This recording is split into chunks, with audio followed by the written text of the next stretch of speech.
ইমানদার ব্যক্তিরা, তোমরা বেশি বেশি অনুমান করা থেকে বেঁচে থাকো, কেননা কিছু কিছু ক্ষেত্রে অনুমান আসলেই অপরাধ।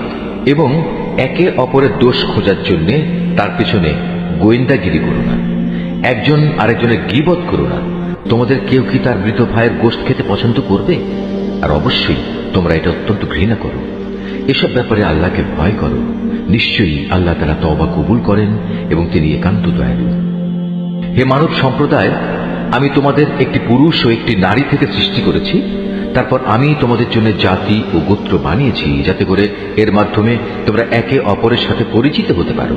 কিন্তু আল্লাহর কাছে সর্বাধিক মর্যাদা সম্পন্ন ব্যক্তি হচ্ছে সে, যে আল্লাহ তাআলাকে বেশি ভয় করে। অবশ্যই আল্লাহ তাআলা সব কিছু জানেন এবং সবকিছুর পুঙ্খানুপুঙ্খ খবর রাখেন। এ আরব বেদুইনরা বলে, আমরা তো ঈমান এনেছি। তুমি বলো, না, তোমরা সঠিক অর্থে এখনো ঈমান আনোনি। তোমরা বরং বলো, আমরা তোমাদের রাজনৈতিক বশ্যতায় স্বীকার করেছি মাত্র। কারণ যথার্থ ঈমান তো এখনো তোমাদের অন্তরে প্রবেশই করেনি। যদি তোমরা সত্যি আল্লাহ তাআলা ও তার রাসূলের আনুগত্য করো, তাহলে আল্লাহ তাআলা তোমাদের কর্মফলের